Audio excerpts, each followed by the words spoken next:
Assalamualaikum warahmatullahi wabarakatuh. Perkenalkan, nama saya Vidya Rizky Alfianita, NPM 1903020019 dari Prodi S1 Perbankan Syariah kelas D semester 6. Tujuan saya membuat video ini adalah untuk memenuhi tugas mata kuliah pasar uang dan modal syariah yang diampu oleh Bapak Hasrun Afandi Umpusinga SEMM tentang materi sekuritas derivatif dan hedging. Yang pertama yaitu adalah future atau kontrak kerja, adalah suatu kesepakatan kontrak tertulis antara kedua belah pihak, pembeli dan penjual, untuk menerima dan menyerahkan sejumlah aset dan komoditi dalam jumlah, waktu, harga yang telah ditentukan. Selanjutnya yang kedua yaitu kontrak forward, atau kontrak serah, adalah transaksi yang disetujui oleh kedua belah pihak untuk menjual dan membeli aset pada waktu yang telah ditentukan. Adapun perbedaan kontrak forward dan futures. Yang pertama yaitu forward. Forward itu perjanjian kedua belah pihak yang bentuknya dapat disesuaikan, sedangkan futures itu sudah punya bentuk kontrak yang standar. Yang kedua yaitu forward itu tidak harus membayar atau menjaminkan sejumlah uang, sedangkan future itu harus menyetorkan initial margin payment untuk jaminan. Yang ketiga yaitu forward itu tidak ada pinjaman karena perjanjian kedua belah pihak, sedangkan future itu ada pinjaman karena ada lembaga clearing atau bursanya. Yang keempat itu forward itu besarnya kontrak dan jangka waktu itu tergantung kedua belah pihak, sedangkan future itu sudah ditentukan atau sudah standar. Yang ketiga adalah hedging atau lindung nilai, adalah strategi investasi yang digunakan untuk melindungi portofolio investasi minus dari hal-hal yang tidak diinginkan. Adapun jenis-jenis dari hedging itu dibagi menjadi dua, yaitu yang pertama ada selling hedging, adalah tindakan mengambil posisi jual di bursa berjangka.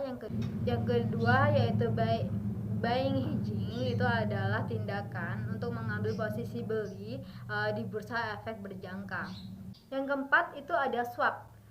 Swap adalah nilai dari selisih bunga acuan dari masing-masing mata uang yang ditradingkan di forex.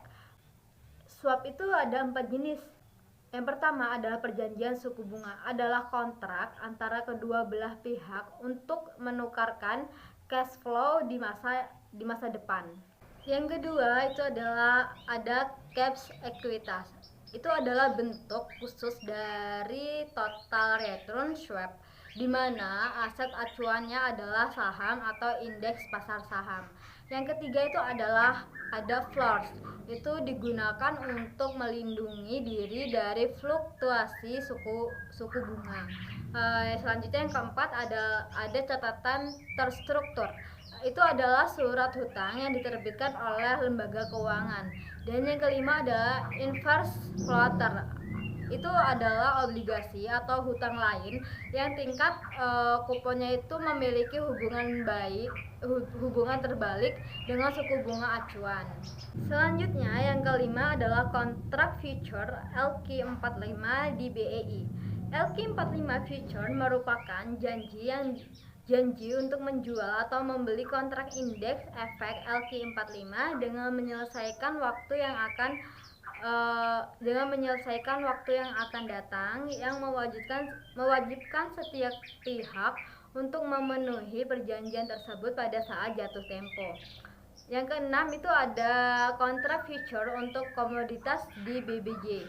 BBJ adalah pasar terorganisir untuk produk derivatif, yaitu produk turunan dalam ranah keuangan investasi. Misalnya adalah migas, emas, hasil bumi, dan lainnya. Dan yang terakhir adalah pasar spot, adalah pasar di mana perdagangan berlangsung untuk mengirimkan segera. Contoh, pasar surat berharga, komoditas, dan valuta asing. Fitur pasar spot itu yang pertama ada perdagangan dapat berlangsung melalui bursa atau OTC. Yang kedua yaitu pengiriman item dan transfer berlangsung setelah transaksi selesai. Yang ketiga, harga spot mewakili harga aktual bukan harga di masa yang mendatang. Yang keempat, harga spot itu berubah setiap hari tergantung pada permintaan dan penawaran. Dan yang kelima adalah persyaratan mungkin standar untuk transaksi di bursa. Adapun keuntungan dari pasar spot, yang pertama adalah perdagangan lebih fleksibel daripada pasar berjangka. Yang kedua, pengiriman berlangsung dalam waktu singkat. Yang ketiga, hanya membutuhkan modal yang sedikit. Dan yang keempat adalah harganya lebih transparan. Selanjutnya di sini saya izin menjawab pertanyaan dari teman-teman. Yang pertanyaan yang pertama yaitu mengapa perusahaan memerlukan instrumen derivatif? Perusahaan memerlukan instrumen derivatif karena ada dua manfaat derivatif yang paling utama, yaitu yang pertama itu untuk meminimalisir tingkat resiko keuangan dan untuk melindungi nilai komoditas. Derivatif ini berfungsi sebagai instrumen investasi berbentuk kontrak perdagangan, sehingga risiko yang terkandung di dalamnya itu pasti tinggi. Pertanyaan yang kedua yaitu jelaskan mengapa pada hedging atau lindung nilai ini sangat penting dilakukan pada strategi investasi. Karena hedging adalah langkah yang paling penting bagi sebuah perusahaan agar biaya dan pendapatannya itu tetap stabil.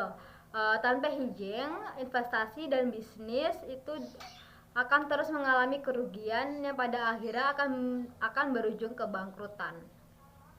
Selanjutnya, pertanyaan yang ketiga yaitu apa kerugian atau kelemahan dari pasar spot? Kelemahan pasar spot adalah dalam menerima pengiriman komoditas fisik. Kelemahan lainnya adalah pasar spot ini tidak dapat digunakan secara efektif untuk melakukan lindung nilai terhadap produksi atau konsumsi barang di masa depan, karena itu lebih cocok untuk di pasar derivatif. Terima kasih, itu saja yang dapat saya sampaikan.